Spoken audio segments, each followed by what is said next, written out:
Olá, está começando nesse momento Fé para Hoje, não apenas um episódio, estamos neste momento também começando uma nova temporada sobre as bem-aventuranças.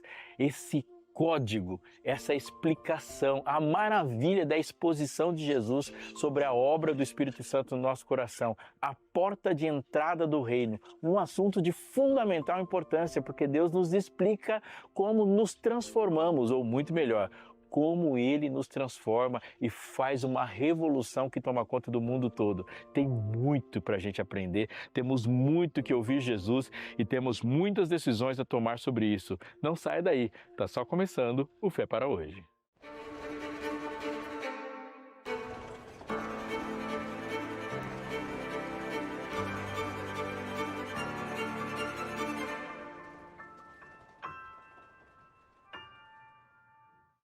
A Novo Tempo está com um lançamento acabado de sair do forno que vai tocar exatamente nos assuntos do momento e você não pode ficar de fora disso. Olha só, Revista Esperança Novo Tempo, eventos finais. Por que eventos finais é o assunto do momento? Porque nós estamos vivendo os eventos finais. E se você tem alguma dúvida, essa dúvida vai passar assim que você tiver a revista à mão.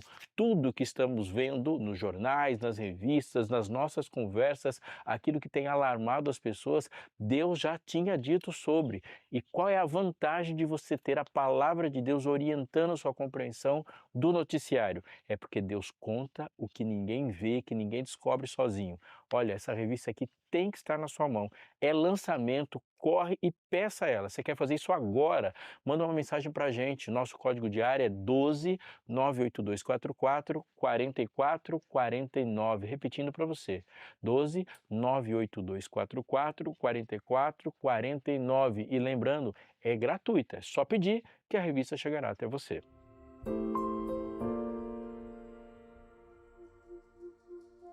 Eu quero convidar você a pensar comigo sobre uma pergunta que é simples na forma, mas ela tem profunda implicação.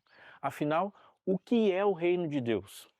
Nós falamos sobre fé, falamos sobre salvação, falamos sobre aceitar Jesus, mas se você abrir os evangelhos e começar a ler com atenção, vai perceber que Jesus usava uma palavra com muito mais frequência do que nós costumamos usar. Ele falava do reino. E ele falava do reino o tempo inteirinho. E é interessante notar que você não encontra Jesus andando pelas aldeias da Galiléia dizendo: receba-me como seu salvador pessoal. Essa linguagem, embora carregue uma verdade bíblica, a gente não vai negar, ela não aparece como uma frase principal da pregação de Jesus. O que você mais ouvia ele dizer era: arrependam-se, porque o reino dos céus está chegando ou está próximo. E ele convidava as pessoas a entrarem no reino. Quando Jesus conversa com Nicodemos, por exemplo, lá em João 3, ele fala sobre nascer de novo. E a pergunta é: nascer de novo para quê? Não é um fim em si mesmo. Ele deixa isso muito claro. Se alguém não nascer de novo, não pode ver o reino de Deus. E depois ele repete: se alguém não nascer de novo, ou quem nascer da água e do Espírito, não pode entrar no reino de Deus. Veja, o novo nascimento é um meio, o reino é o fim. Se o objetivo é entrar no reino, precisamos entender então o que é esse reino. Talvez possamos compreender melhor se pensarmos no que acontece quando alguém assume um poder. Quando um novo presidente toma posse, quando um governador assume seu mandato, quando um diretor assume uma empresa, o que acontece é que ele não muda apenas o nome ou a placa na porta, ele muda a administração, muda a gestão. Surgem novas prioridades, a empresa ou o país tem novas estratégias, novas políticas, e se essas prioridades forem sábias, a vida das pessoas vai melhorar. Agora, imagine isso numa escala infinitamente maior. Jesus não é apenas mais um líder, ele é o Rei Supremo. Quando ele assume o governo, não estamos falando apenas de ajustes superficiais, estamos falando de uma transformação e essa transformação é radical. O reino de Deus é, então, a administração do rei sobre todas as áreas da vida. Quando Cristo assume o governo de um coração, ele muda como a maneira da pessoa pensar, por exemplo, muda como ela sente, muda como ela reage, muda as decisões dessa pessoa.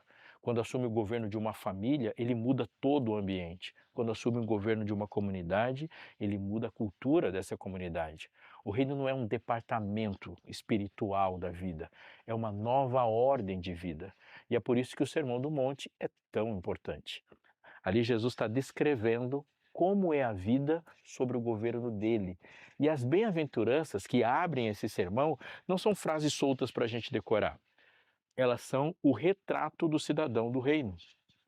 Assim, ó, quando a gente lê bem-aventurados os pobres, os humildes de espírito, bem-aventurados os mansos, pode parecer que estamos diante de provérbios, mas se isolarmos essas frases do contexto do reino, elas ficam dificílimas, talvez impossíveis de entender. Bem-aventurados os mansos, porque herdarão a terra.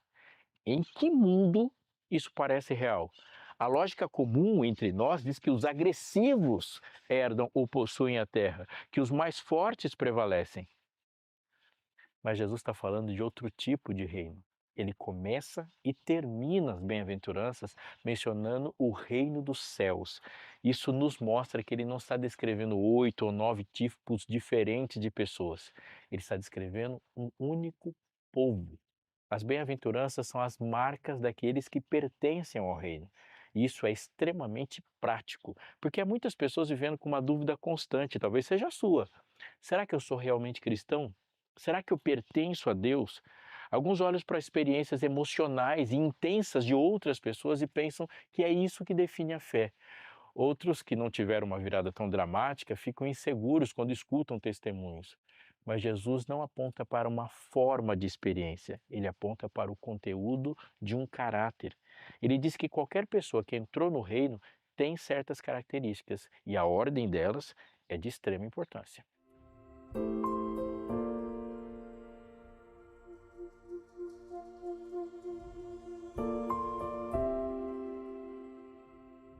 As 4 primeiras bem-aventuranças nos mostram como alguém entra no reino. Primeiro, bem-aventurados os pobres de espírito. Depois, bem-aventurados os que choram. E em seguida, bem-aventurados os mansos. E então, bem-aventurados os que têm fome e sede de justiça. Só depois disso vem as características da vida transformada: misericórdia, pureza de coração, pacificação e perseverança em meio à perseguição. O que diferencia a pessoa do reino das demais não é o fato de ela enxergar os problemas. Todos enxergam. A diferença é como ela analisa e como ela responde. A pessoa do reino começa reconhecendo que os seus problemas estão além dela. E isso é ser pobre de espírito. Ser pobre de espírito não é ter baixa autoestima, não é simplesmente se odiar, é reconhecer a inviabilidade crônica da própria existência. É dizer, eu não tenho recurso para resolver o que há de errado dentro de mim. Vivemos numa cultura que repete, você consegue, acredite em si mesmo, você tem o que é preciso, mas Jesus começa dizendo exatamente o contrário. Ele não está nos chamando ao auto-ódio, mas à lucidez. Ele nos chama para admitir que não temos o que é necessário para existir, para nos salvar. E ele fala de pobreza de espírito, não de pobreza material. Isso significa que reconhecer que o problema reside na mais profunda dimensão da vida é pobreza. Pense na reação que temos diante da morte. Quando vemos um caixão sendo baixado à sepultura, algo dentro de nós repele, protesta. Sentimos que há algo errado. Se esse mundo fosse apenas um conjunto de moléculas que se desintegram, por que a morte pareceria tão injusta? Porque fomos feitos para algo muito maior. Fomos feitos para a eternidade. Mas esse é apenas o começo. A segunda bem-aventurança diz: bem-aventurados os que choram. Esse choro não é um sentimentalismo, é um lamento moral. É perceber que o problema não está apenas lá fora, nas guerras, nas injustiças. O problema sou eu, o problema está aqui dentro. Muitos reconhecem que o mundo está quebrado. Poucos reconhecem que o problema é a raiz, e a raiz é o pecado. Imagina um carro fazendo barulhos estranhos. Você percebe que a marcha não encaixa, que há um ruído ao virar a esquina, mas perceber barulhos, perceber sintomas, não é o mesmo que diagnosticar a causa. Não basta dizer, tem algo errado acontecendo. É preciso dar nome ao problema. A Bíblia chama esse problema de pecado. Pecado. E pecado, no fundo, é viver do próprio jeito. É a recusa em depender de Deus. Sabe, é como aquela criança pequena que vai dizer assim, eu consigo sozinho, e solta a mão do pai para atravessar a rua. O perigo não é apenas o carro que pode atropelar a criança. O problema é a recusa em confiar no pai. E a essência do pecado, vamos resumir, é essa: eu quero viver a minha maneira. Enquanto você não estiver disposto a chamar isso de pecado, você não está chorando no sentido bíblico. Então vem a terceira bem-aventurança. Bem-aventurados os mansos. Mansidão não é fraqueza, é aceitar a verdade completa sobre si mesmo. Você reconhece que seus problemas residem no seu coração, reconhece que são pecado e então vai além. Reconhece que o problema é você, então não vem de você o plano. Não é apenas o ambiente, não são apenas as circunstâncias, é a vontade. É possível parar na culpa, cair na autopiedade, é possível chegar a ponto de dizer: eu sou um fracasso. Mas isso ainda é orgulho ferido. Existe uma diferença entre autopiedade e arrependimento. A autopiedade diz: ai, coitado de mim. Arrependimento diz: Senhor, pequei contra ti. A mansidão é essa postura humilde que deixa de se defender e se rende à graça. Quando você chega a esse ponto, algo libertador acontece. A mansidão traz liberdade. A pessoa mansa não vive numa montanha russa emocional alternando entre orgulho e desejo. Quando coisas boas acontecem, elas não, a pessoa que experimenta isso, ela não fica soberba, não fica orgulhosa. Quando coisas ruins acontecem, ela não se destrói, ela sabe que tudo vem da graça. E é nesse ponto que o reino de Deus começa. Não começa com auto-engano, nem com auto-exaltação. Começa com humildade, arrependimento, ele começa com uma pessoa se rendendo. As mãos do rei são as mãos que curam, e ele é o médico que às vezes corta, mas corta para salvar. Não há desespero para quem é pobre de espírito, não há condenação final para quem chora pelo pecado, não há humilhação permanente para quem se rende em mansidão. Bem-aventurados os pobres de espírito, porque deles é o reino dos céus. Bem-aventurados os que choram, porque serão consolados. Bem-aventurados os mansos, porque herdarão a terra. Talvez hoje você precise fazer essa pergunta para você mesmo: como que eu tenho encarado os meus problemas? Com autojustificação, com orgulho ou com humildade diante de Deus? O reino de Deus, o reino dos céus, não é para autossuficientes, é para os que reconhecem a sua necessidade. Quando você admite a sua completa falência, quando chora pelo pecado, se rende ao Rei, você não encontra rejeição, você encontra graça. E é aí que começa a verdadeira transformação. É aí que o reino deixa de ser um conceito distante, preso na Bíblia, e passa a ser uma realidade viva no seu coração.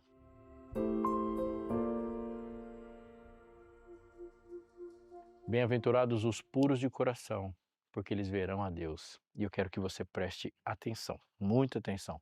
Jesus não está dizendo apenas que os seus relacionamentos mudam, ou que seu comportamento melhora, ou que a sua moral fica mais ajustada. Ele está dizendo que a vida no reino produz uma transformação interna, profunda, quase invisível para quem olha imediatamente de fora, mas ela é decisiva para tudo que você é.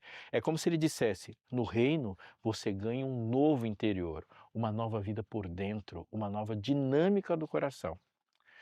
E a gente precisa entender muito bem o que isso significa, porque a expressão puro de coração pode soar vaga, pode soar pesada, pode soar assim polissêmica. Vaga porque parece que cada um vai interpretar do seu jeito. Pesada porque pode dar a impressão de uma perfeição moral impossível, uma pureza de um santo de vitral, uma coisa inalcançável. E se você ouvir assim, é capaz de desanimar mesmo antes de começar. Mas Jesus não está falando de um tipo de pureza genérica, abstrata, como se fosse uma lista de impecabilidade. Ele está falando de algo mais específico, mais concreto e ao mesmo tempo mais profundo. Ele está falando de um coração sem duplicidade, um coração não dividido, um coração desmisturado. Para entender isso, precisamos primeiro esclarecer o que a Bíblia quer dizer quando fala de coração. Porque na nossa linguagem, coração normalmente significa o quê? Sentimento, emoção, coraçãozinho no emoji. A gente opõe coração e cabeça muitas vezes. Se eu estou sentindo que a minha razão quer dizer uma coisa, meu coração outra, esse tipo de frase. Só que a Bíblia não usa a palavra assim. Quando a Escritura fala de coração, ela está falando do núcleo da pessoa, da fonte onde brotam os pensamentos, os desejos, as decisões, emoções também, mas essencialmente o desejo é a ação. O coração na Bíblia é o centro que dá direção, é o lugar das motivações mais profundas, é o porquê por trás do quê. Você pode até mudar o que faz, mas se o seu coração não muda, o motor continua o mesmo. E aqui entra uma distinção crucial. É possível mudar de comportamento sem mudar de coração. É possível mudar de religião sem mudar de coração. É possível adotar novos padrões morais sem mudar em nada o coração. E é possível até mesmo frequentar a igreja, apresentar uma linguagem, um vocabulário, uma gramática religiosa, conhecer textos bíblicos e ainda assim manter o coração governado pelas mesmas motivações antigas. Porque você pode fazer certas coisas e pode fazer pelos motivos errados. Você pode obedecer para ser visto, você pode servir para ser admirado, você pode se disciplinar para se sentir superior, você pode praticar religião como uma forma de autoproteção, você pode se fazer da religião um porto seguro espiritual, de um jeito a diminuir sua própria culpa e manter o controle. Então, quando Jesus fala de pureza de coração, ele está dizendo, no reino, o problema não é só o que você faz, é o que te move. Não é só a reforma na superfície, é a transformação na raiz. E o que afinal é essa pureza? A Bíblia aponta repetidamente para uma ideia. Pureza de coração tem a ver com o coração limpo de ídolos. E no final das contas, quando falamos de bem-aventuranças, é disso que se trata. É um coração que não vive se agarrando a substitutos para Deus. Um coração que não está dividido entre Deus e outras coisas que ocupam o lugar dele. E quando falamos em ídolos, não pense apenas numa estátua. Ídolo na Bíblia é qualquer coisa que, mesmo sendo boa, virou a coisa principal. Qualquer coisa que, mesmo sendo legítima, virou sua segurança, sua identidade, seu centro. É quando algo criado assume o lugar do Criador dentro de você. E isso é mais comum do que parece. Porque a maioria de nós não vive dizendo eu adoro o dinheiro, eu adoro o poder. A gente vive dizendo eu só quero estabilidade, eu só quero ser respeitado, eu só quero ser amado, eu só queria ter o controle da minha vida, eu quero ou eu quero ter reconhecimento, eu só quero provar que eu sou alguém. E perceba, muitas dessas coisas em si são boas. Não há nada de errado em querer ser competente, em desejar amor, em buscar excelência, em querer que a vida tenha ordem. O problema é quando essas coisas se tornam absolutas, quando elas deixam de ser parte da vida e viram o eixo da vida. Quando você perde uma coisa desse tipo, aí você perde o chão. Isso é um sinal de que um ídolo foi embora. Quando o seu humor, sua paz, seu valor dependem daquilo. Aí você está diante de um ídolo, mesmo que ele tenha uma aparência respeitável.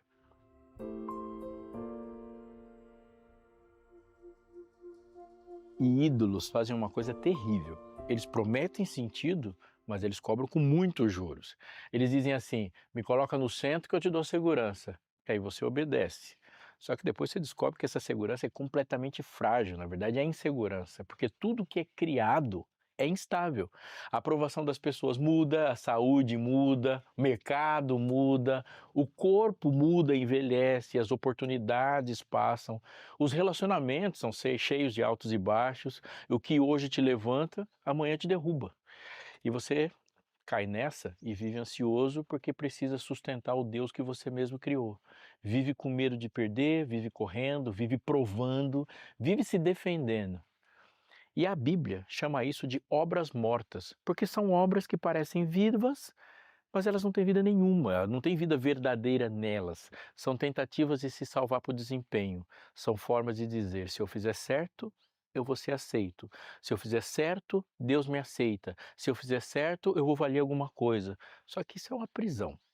Porque nunca é suficiente, sempre falta alguma coisa. E mesmo quando você atinge uma meta, a sensação dura segundos, ela dura muito pouco. Você voa por um momento e depois acorda com um gosto amargo, como se algo dissesse por dentro: "É só isso?". E aí você precisa de mais, mais conquista, mais aplauso, mais controle, mais sensação, e é assim que o coração vai ficando dividido, misturado, fica pesado. Agora presta atenção, quando Jesus diz: "Bem-aventurados os puros de coração", ele está dizendo que a pessoa do reino passou por uma limpeza interna. Ela reconheceu seus ídolos e jogou fora. Ela parou de tentar ser seu próprio salvador, parou de viver a partir de obras mortas como fundamento da identidade. Ela entregou o centro para Deus. E isso muda tudo. Por que muda? Porque os ídolos mantêm você no comando. E a vida no reino começa quando você sai do comando. O reino é a administração de outro rei, o rei eterno. Não dá para viver no reino e continuar sendo rei de si mesmo.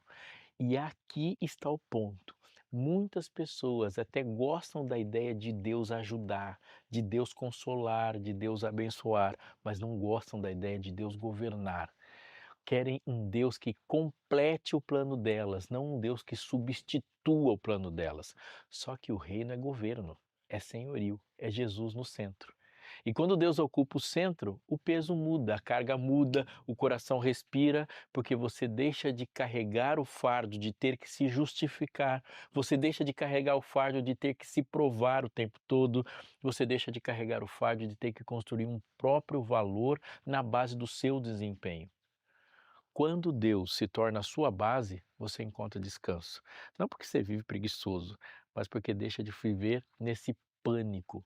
Você trabalha sim, mas não para comprar sua identidade. Você serve sim, mas não para ser visto. Você obedece, obviamente que você obedece, mas não para negociar aceitação. Você ama, mas não para ser amado de volta como pagamento. Você vive de um outro lugar. E é isso que Jesus está chamando de pureza, um coração unificado, um coração que decidiu quem é o centro, um coração que está deixando de ser uma mistura de devoção a Deus com uma dependência secreta de ídolos. Pureza é singeleza, é integridade interior, é quando o que você diz com a boca não contraria o que você cultiva em secreto. É quando a sua fé não é apenas um verniz, mas uma fonte. E aí você pode perguntar: tá, mas como eu sei que isso está acontecendo comigo? Porque ninguém olha no espelho e diz: "Eu sou um idólatra". A gente costuma batizar nossos ídolos com nomes bonitos: responsabilidade, prudência, honra, amor, justiça, excelência que está na moda. Então, como perceber? Um sinal forte é a presença de equilíbrio interior, porque o coração, sendo o centro da pessoa, envolve mente, vontade e emoções. E a fé que nasce do coração alcança tudo isso. A gente que vive uma fé apenas intelectual, conhece conceitos, discute doutrinas, mas não há paixão nem transformação visível. A gente que vive uma fé apenas emocional, sente coisas fortes, tem picos de entusiasmo, mas isso não reorganiza decisões, elas não organizam hábitos. A gente que vive uma fé apenas de dever, faz o que tem que fazer, cumpre regras, mas o coração permanece duro, sem alegria, sem humildade, sem aquela ternura típica de um crente. Quando o coração está sendo purificado, você começa a ver uma integração, a mente se rende, a vontade se dobra, as emoções são reeducadas. Não há perfeição, mas é de direção que a gente está falando. É vida orgânica, não só rotina religiosa. Outra diferença é o que existe entre ser uma pessoa boa e ser uma pessoa nova, porque não dá para ser bonzinho sem ser transformado, não dá para ser educado, disciplinado, correto, não dá para ser respeitável e ainda assim viver num mundo onde um lugar interno de medo ocupa o coração, orgulho, necessidade de controle. A novidade do reino é diferente. Ela é uma vida que cresce, e cresce não apenas como uma pilha de coisas adicionadas por fora, mas como algo vivo que se desenvolve por dentro. Você olha para trás e percebe mudanças que nem sabe explicar direito. Mudança de reação, mudança de postura, mudança de consciência, de humildade. Você fica de uma sensibilidade diferente. Você se surpreende com você mesmo. Você parece que existe, mas tem uma outra pessoa conduzindo, e é exatamente isso. E isso traz um efeito prático poderoso. Você passa a ter esperança para casos difíceis. porque quem vive apenas na lógica do bom e mal tende a classificar pessoas e depois desistir delas. Eu posso te dizer, tem mais um efeito. Você se torna menos suscetível a insultos. Porque quando a identidade está apoiada em ídolos, qualquer crítica ameaça seu Deus. Se o seu ídolo é reputação, uma palavra já destrói. Se o seu ídolo é controle, uma mudança já gera desespero. Se o seu ídolo é sucesso, um fracassinho já te humilha. Mas quando o centro é Deus, você fica mais leve. Você não precisa defender Deus o tempo todo. Você consegue ouvir uma correção sem entrar em colapso, consegue perder sem aniquilar, consegue ganhar sem se exaltar, porque o coração não está pendurado numa corda frágil que é seu ego. Agora, Jesus diz que o resultado da pureza de coração é este: eles verão a Deus. E assim a gente chega no topo da montanha, porque ver a Deus é a coisa para a qual nós fomos feitos. É o fim do vazio, é o sentido final. Existe em nós uma fome que nada mais pode ser preencher que não seja por Ele, Deus. E a gente sabe disso. Mesmo quando tenta negar, a gente corre atrás de experiências, de conquistas, de prazeres, de relacionamentos, como se cada um deles fosse a resposta. Só que depois do brilho inicial, tudo isso acaba, isso vira sensação. Tem falta ainda. E por quê? Porque a gente foi feito para mais. Fomos feitos para o rosto de Deus, para a presença de Deus, para a comunhão com Deus. E ao mesmo tempo, existe um medo. Porque ver a Deus implica em mudança, implica em rendição, implica em abandonar os velhos ídolos, implica em perder o controle que a gente acha que precisa para viver. Então é como se o coração dissesse duas forças, é como se o coração tivesse duas forças puxando, um desejo profundo de plenitude e um medo profundo de entrega. A pureza de coração acontece quando você decide que a plenitude vale mais que o controle. Quando você abre espaço para Deus e Deus está agora no centro. Jesus está dizendo para você: você não foi feito para viver apenas funcionando. Você foi feito para viver vendo Deus. E ver aqui não é apenas uma informação. Ver é uma experiência, é uma intimidade, é percepção da presença dele. Ver é significado. Ver é paz. É onde finalmente você encontra o lugar onde a sua alma se encaixa. Antes de terminar, vou dizer num contexto e num momento pastoral bem direto, eu vou falar que existem dois tipos de pessoas que talvez estejam nos assistindo. Tem gente que é respeitável e acha que isso é suficiente. A pessoa é correta, educada, civilizada e talvez até religiosa, só que no coração permanece no comando, alimentando por obras mortas, sustentando ídolos respeitáveis e renominados. E Jesus disse: isso não basta, querido. O reino não é um ajuste externo, é um novo coração. Você precisa deixar de confiar na própria respeitabilidade como um fundamento, precisa se render ao rei. Mas tem gente me assistindo que está do outro lado. A pessoa que olha para si mesma e pensa: se soubessem quem eu sou de verdade, ninguém me aceitaria. Ela acha que está longe demais, suja demais, complicada demais. E aqui tem uma boa notícia do reino. O rei não se afasta dos quebrados, ele se aproxima. Ele não tem nojo de feridas, ele cura feridas. Ele não rejeita os casos difíceis, ele transforma casos difíceis. O reino não é para quem pertence ou parece pronto. O reino é para quem se rende. E no fim, tem também aqueles que já sabem que Deus os alcançou, mas sentem que ainda não estão vendo ou vivendo como deveriam. E isso é real. A pureza de coração é uma decisão e também uma caminhada. Você decide quem é o centro, mas depois vai tendo que, dia após dia, perceber os ídolos escondidos, apegos sutis, medos antigos e trazer tudo para o governo do rei. E é por isso que a gente precisa voltar ao trono, voltar à presença, voltar à oração, voltar à palavra, voltar ao evangelho, porque a novidade não vem de um esforço isolado, ela vem do reino.